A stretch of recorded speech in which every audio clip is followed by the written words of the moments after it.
നമസ്കാരം. മഹാകുംഭമേളയ്ക്കിടെ സമൂഹമാധ്യമങ്ങളിൽ ശ്രദ്ധ നേടിയ താരമാണ് മൊണാലിസ ബോസ്ലെ. മധ്യപ്രദേശ് സ്വദേശിനി കൂടിയാണ് മൊണാലിസ. സോഷ്യൽ മീഡിയ താരമായതോടെ മൊണാലിസയ്ക്ക് സിനിമകളിൽ നിന്നും അവസരങ്ങൾ വന്നു. ഉദ്ഘാടനങ്ങൾക്കും മറ്റുമായി മൊണാലിസ ബോസ്ലെ നേരത്തെയും കേരളത്തിലെത്തിയിരുന്നു.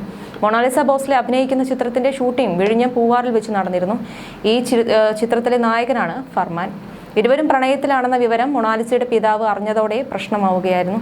അച്ഛൻ നിർബന്ധിച്ച് നാട്ടിലേക്ക് കൊണ്ടുപോകാൻ ശ്രമിക്കുന്നെന്നും മറ്റൊരു വിവാഹത്തിന് നിർബന്ധിക്കുന്നുമെന്നുമായിരുന്നു മൊണാലിസ നേരത്തെ പരാതി നൽകിയത്. ഇത് പ്രകാരമാണ് ഇവരുടെ വിവാഹം നടക്കുന്നത്. എന്തായാലും ഇവരുടെ വിവാഹമെല്ലാം വലിയ രീതിയിൽ ചർച്ചയായിരുന്നു. പ്രയാഗ്രാജിൽ നടന്ന കുംഭമേളയ്ക്കിടെയാണ് മുത്തുമാല വിൽക്കുന്ന മൊണാലിസ ബോസ്ലെ എന്ന പെൺകുട്ടി ക്യാമറ കണ്ണുകളിൽ പടുന്നത്. പിന്നീട് വൈറൽ സുന്ദരി എന്നാണ് ഇവരെ വിശേഷിപ്പിച്ചത്. യൂട്യൂബർമാർ വീഡിയോ എടുക്കാൻ തിടുക്കം കൂട്ടി. ആശങ്കയിലായ മൊണാലിസയുടെ കുടുംബം അവരെ മധ്യപ്രദേശിലെ നാട്ടിലേക്ക് മടക്കി അയച്ചു. ഹിന്ദി സിനിമയിൽ അഭിനയിക്കാൻ പോകുന്നു എന്നാണ് മൊണാലിസയെക്കുറിച്ച് പിന്നീട് ഒരു വാർത്ത വന്നത്. ഇപ്പോൾ മലയാള ചിത്രത്തിലുമുണ്ട്. വൈറലാകുന്ന വ്യക്തികളെ തേടി പരസ്യ കമ്പനികൾ എത്തുക എന്നത് ആധുനിക കാലത്തെ പതിവ് കാഴ്ചയാണ്. അതുവഴി ബിസിനസ് വളർത്താനുള്ള തന്ത്രം. അക്കൂട്ടത്തിൽ മലയാളി വ്യവസായി ബോബി ചെമ്മണ്ണൂരും ഉണ്ടായിരുന്നു. ഹനിറോസ് നൽകിയ പരാതിയും കേസുമെല്ലാമായി പുലിവാലി പിടിച്ചു നിൽക്കുകയായിരുന്നു അക്കാലത്ത് ബോച്ചെ. മൊണാലിസയെ ഉദ്ഘാടനത്തിന് കൊണ്ടുവന്ന ബോച്ചയുടെ തന്ത്രം വിജയിച്ചു എന്ന് ആലിപ് അഷ്റഫ് തന്റെ പുതിയ വീഡിയോയിൽ ഇപ്പോൾ പറയുന്നു. ബോബി ചെമ്മണ്ണൂർ ജ്വല്ലേഴ്സിന്റെ കോഴിക്കോട്ടെ ഷോറൂം ഉദ്ഘാടനത്തിനാണ് മൊണാലിസ ആദ്യമായി കേരളത്തിലെത്തിയത്.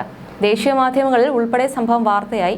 മൊണാലിസ എത്തിയ പരിപാടിയിൽ മികച്ച ജനപങ്കാളിത്തവും ഉണ്ടായി. ബോച്ചയുടെ സംരംഭം വലിയ തോതിൽ ശ്രദ്ധിക്കപ്പെടുകയും ചെയ്തുവെന്ന് ആലിപ് അഷ്റഫ് പറയുന്നു. എന്നാൽ മൊണാലിസ വീണ്ടും മുന്നോട്ട് പോയി. മലയാള സിനിമയിൽ അഭിനയിക്കുന്നു എന്ന വാർത്തകൾ വന്നു. ബോളിവുഡ് സംവിധായകൻ സനോജ് മിശ്രയുടെ ദി ഡയറി ഓഫ് മണിപ്പൂർ എന്ന ചിത്രത്തിൽ മൊണാലിസ അഭിനയിക്കുന്നുവെന്നാണ് ആദ്യ വിവരം വന്നത്. 21 ലക്ഷം രൂപയായിരുന്നു അത്രേ സിനിമയിൽ മൊണാലിസയുടെ പ്രതിഫലം. പിന്നീടാണ് മലയാളത്തിലേക്കുള്ള വരവ്. PK ബിനു സംവിധാനം ചെയ്യുന്ന നാഗമ്മ എന്ന ചിത്രത്തിൽ മൊണാലിസ അഭിനയിക്കുന്നുവെന്നാണ് വാർത്ത. സിനിമ, മോഡലിംഗ് തുടങ്ങിയ മേഖലകളിലെല്ലാം മൊണാലിസ പിന്നീട് തിരക്കേറിയ വ്യക്തിയായി മാറി. അതിവേഗമാണ് അവരുടെ ജീവിതം മാറിയത്. ഏറ്റവും ഒടുവിൽ മൊണാലിസയുടെ വിവാഹം നടന്നു എന്ന വാർത്തയും പുറത്തുവന്നു. കേരളത്തിൽ ഷൂട്ടിങ്ങിനെത്തിയപ്പോൾ തമ്പാനൂർ പോലീസ് സ്റ്റേഷനിലെത്തിയ മൊണാലിസ കാര്യം പറയുകയായിരുന്നു. വ്യക്തിഗത രേഖകൾ പരിശോധിച്ച ശേഷം പോലീസ് വിവാഹത്തിനുള്ള സൗകര്യമൊരുക്കി. പോലീസും മന്ത്രി ശിവൻകുട്ടിയും CPM സംസ്ഥാന സെക്രട്ടറി MV ഗോവിന്ദനുമെല്ലാം വിവാഹത്തിൽ പങ്കെടുത്തു. എന്നാൽ പിന്നീടാണ് വിവാദം ശക്തിപ്പെട്ടത്. ഉത്തർപ്രദേശുകാരനായ ഫർമാൻ ഖാനെയാണ് മൊണാലിസ പ്രണയിച്ചതും വിവാഹം ചെയ്തതും. ഇരുവരും അഭിനയിക്കുന്ന സിനിമയുടെ ഷൂട്ടിങ്ങിന് വേണ്ടി കേരളത്തിലെത്തിയപ്പോഴായിരുന്നു വിവാഹം. മൊണാലിസയ്ക്ക് പ്രായം 18 തികഞ്ഞിട്ടില്ല എന്ന വാദം ഒരു ഭാഗത്ത് ഉയർന്നു. മകളുടെ വിവാഹത്തോട് യോജിക്കാനാകുന്നില്ലെന്ന് മൊണാലിസയുടെ അച്ഛൻ പറഞ്ഞു. വിവാഹത്തെപ്പറ്റി അറിഞ്ഞിട്ടില്ലെന്ന് ഫർമാൻ ഖാന്റെ കുടുംബവും പ്രതികരിച്ചു. പ്രായം സംബന്ധിച്ച് പരിശോധന നടക്കുന്നുണ്ട്. കുടുംബം കാണിക്കുന്ന രേഖയാണോ മൊണാലിസ കാണിച്ച രേഖയാണോ ശരിയെന്നത് ഇതുവരെ അവ്യക്തമാണ്. 18 തികയാത്ത വ്യക്തിയുടെ വിവാഹമാണെങ്കിൽ സർക്കാർ പുലിവാലി പിടിക്കുമെന്നാണ് ആലിപ് അഷ്റഫ് കണ്ടതും കേട്ടതും എന്ന തന്റെ യൂട്യൂബ് ചാനലിലെ വീഡിയോയിൽ പറയുന്നത്. അതേസമയം മിശ്ര വിവാഹത്തിന്റെ പേരിൽ കടുത്ത വിമർശനങ്ങളും വധഭീഷണികളും നേരിടുന്ന മൊണാലിസ ബോസ്ലെയും ഭർത്താവ് ഫർമാൻ ഖാനും സഹായം അഭ്യർത്ഥിച്ച് കഴിഞ്ഞ ദിവസം രംഗത്തെത്തിയിരുന്നു. ലവ് ജിഹാദ് ആരോപിച്ചാണ് വിവാഹത്തിന് പിന്നാലെ ഇരുവർക്കും നേരെ സൈബർ ആക്രമണങ്ങൾ ശക്തമായത്. കഴിഞ്ഞ മാർച്ച് 11-ന് തിരുവനന്തപുരം അരുമാനൂരിലെ ശ്രീ നൈനാർ ദേവക്ഷേത്രത്തിൽ വെച്ചായിരുന്നു മൊണാലിസയുടെയും ഫർമാന്റെയും വിവാഹം നടന്നത്. വിവാഹം മാധ്യമശ്രദ്ധ നേടിയതോടെ വിവാദങ്ങൾ ശക്തിപ്പെട്ടു. ലവ് ജിഹാദ് ആരോപണം കൂടാതെ മൊണാലിസയ്ക്ക് പ്രായപൂർത്തിയായിട്ടില്ലെന്ന ആരോപണവുമുണ്ട്. വധഭീഷണിയടക്കം ഉയർന്നതോടെ മൊണാലിസ മാധ്യമങ്ങൾക്കും മധ്യപ്രദേശ് മുഖ്യമന്ത്രിക്കും കമ്മീഷണർക്കും അയച്ച കത്ത് സഹിതമുള്ള ഒരു വീഡിയോ പുറത്തുവിട്ടു. ഈ സാഹചര്യത്തിൽ ഇടപെടൽ ആവശ്യപ്പെട്ടാണ് മൊണാലിസയുടെ പ്രതികരണം. ഞാനൊരു കത്ത് സഹിതം ഈ വീഡിയോ എല്ലാവർക്കും അയക്കുകയാണ്. ദയവായി ഞങ്ങളെ സഹായിക്കൂ എന്ന് മൊണാലിസയും ഫർമാനും വീഡിയോയിൽ അഭ്യർത്ഥിച്ചു. ഞങ്ങളെ പരസ്യമായി കൊല്ലുമെന്ന് ഭീഷണിപ്പെടുത്തുന്നു എന്നും അവർ കൂട്ടിച്ചേർത്തു. തങ്ങൾക്ക് ലഭിക്കുന്ന ഭീഷണികളെക്കുറിച്ച് ഇതിനകം അധികാരികളെ അറിയിക്കുകയും സംരക്ഷണം അഭ്യർത്ഥിക്കുകയും ചെയ്തതായി ദമ്പതികൾ വ്യക്തമാക്കി. വിവാഹശേഷം സംസാരിച്ചപ്പോൾ കേരള സർക്കാരിൽ നിന്ന് ലഭിച്ച പിന്തുണയ്ക്ക് അവർ നന്ദി പറഞ്ഞു. കേരള സർക്കാർ ഞങ്ങളെ ഒരുപാട് പിന്തുണച്ചു. ഹൃദയത്തിന്റെ അടിത്തട്ടിൽ നിന്ന് ഞങ്ങൾ അവർക്ക് നന്ദി അറിയിക്കുന്നു.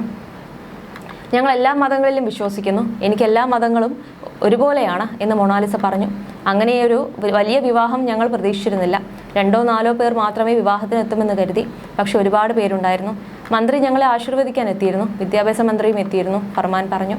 2025-ലെ മഹാകുംഭമേളയിൽ രുദ്രാക്ഷമാലകൾ വിൽക്കുന്ന വീഡിയോകൾ വൈറലായതോടെയാണ് മൊണാലിസയ്ക്ക് ദേശീയ ശ്രദ്ധ നേടിയത്. ഒരു സിനിമയിൽ ഒരുമിച്ച് പ്രവർത്തിക്കുമ്പോഴാണ് ഫർമാനെ കണ്ടുമുട്ടിയതും പ്രണയത്തിലായതും. മതപരമായ വ്യത്യാസങ്ങൾ കാരണം മൊണാലിസയുടെ കുടുംബത്തിൽ നിന്ന് ശക്തമായ എതിർപ്പുകൾ നേരിടേണ്ടി വന്നിരുന്നു. തുടർന്ന് തമ്പാനൂർ പോലീസ് സ്റ്റേഷനിൽ സംരക്ഷണം നേടിയ അവർക്ക് പ്രായപൂർത്തിയായ വ്യക്തി എന്ന നിലയിൽ സ്വന്തം പങ്കാളിയെ തെരഞ്ഞെടുക്കാൻ നിയമപരമായ അവകാശമുണ്ടെന്ന് പോലീസ് ഉറപ്പു നൽകി. ഹിന്ദു ആചാരപ്രകാരം നടന്ന വിവാഹ ചടങ്ങിൽ പ്രാദേശിക നേതാക്കൾ വലിയ ജനക്കൂട്ടവും പങ്കെടുത്തു. അതേസമയം തന്നെ ഒരു സിനിമാ കഥ പോലുള്ള ട്വിസ്റ്റിനാണ് കേരളം സാക്ഷ്യം വഹിച്ചത്. ഫർമാൻ ഖാൻ എന്ന മുസ്ലിം യുവാവുമായി പ്രണയത്തിലായ മൊണാലിസ മാതാപിതാക്കളിൽ നിന്ന് കടുത്ത എതിർപ്പാണ് നേരിട്ടിരുന്നത്. മകളുടെ പ്രണയബന്ധത്തെ ശക്തമായി എതിർത്ത പിതാവ് ജയ്സിംഗ് ഭോസ്ലെ മൊണാലിസയെ ബലം പ്രയോഗിച്ച് നാട്ടിലേക്ക് കൊണ്ടുപോകാൻ ശ്രമിച്ചതോടെ പോലീസ് ഇടപെടുകയായിരുന്നു. താൻ പ്രായപൂർത്തിയായ വ്യക്തിയാണെന്നും ഫർമാനെ വിവാഹം കഴിക്കാനാണ് താല്പര്യമെന്നും മൊണാലിസ ഉറപ്പിച്ചു പറഞ്ഞതോടെ പോലീസ് അവർക്ക് സംരക്ഷണം ഉറപ്പാക്കി. മകളുടെ തീരുമാനത്തിന് മുന്നിൽ പിതാവിന് ഒടുവിൽ പിൻവാങ്ങേണ്ടി വന്നു. തുടർന്ന് പോലീസിന്റെയും CPM പാർട്ടി നേതാക്കളുടെയും സർക്കാരിന്റെയും സഹായത്തോടെ വലിയ ആഘോഷമായി വിവാഹം നടത്തിക്കൊടുക്കുകയും ചെയ്തു. മൊണാലിസ ചുവന്ന സാരിയിൽ സിന്ദൂരമണിഞ്ഞ് സുന്ദരിയായപ്പോൾ വെള്ള ഷർട്ടും മുണ്ടും ധരിച്ച് കേരളീയ വേഷത്തിലായിരുന്നു ഫർമാൻ ഖാൻ എത്തിയത്. തിരുവനന്തപുരത്തെ പൂവാറിനടുത്തുള്ള അരുമാനൂർ ശ്രീ നൈനാർ ക്ഷേത്രത്തിൽ വെച്ചാണ് ഫർമാൻ ഖാൻ മൊണാലിസയ്ക്ക് താലി ചാർത്തിയത്. മധ്യപ്രദേശിലെ ഇൻഡോർ സ്വദേശിനിയായ മൊണാലിസ കേരളത്തിന് മുഴുവൻ പരിചിതമാണെങ്കിലും വരനായ ഫർമാൻ ഖാൻ ആരാണെന്ന് ഇന്റർനെറ്റിൽ പലരും തിരഞ്ഞിരുന്നു.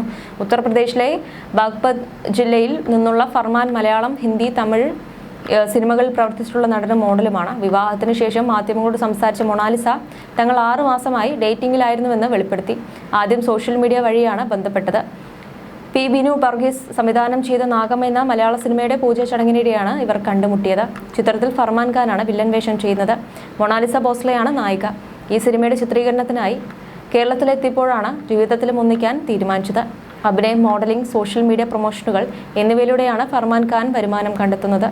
ഇൻസ്റ്റാഗ്രാം കൊളാബറേഷനുകളിലൂടെ മാത്രം പ്രതിമാസം $2,300 മുതൽ $3,200 വരെ അദ്ദേഹം സമ്പാദിക്കുന്നതാകാം എന്നാണ് ദേശീയ മാധ്യമങ്ങൾ റിപ്പോർട്ട് ചെയ്യുന്നത്. ഇത് ഇന്ത്യൻ രൂപയിലേക്ക് മാറ്റിയാൽ ഏകദേശം 1.9 ലക്ഷം മുതൽ 2.6 ലക്ഷം രൂപ വരെ വരും.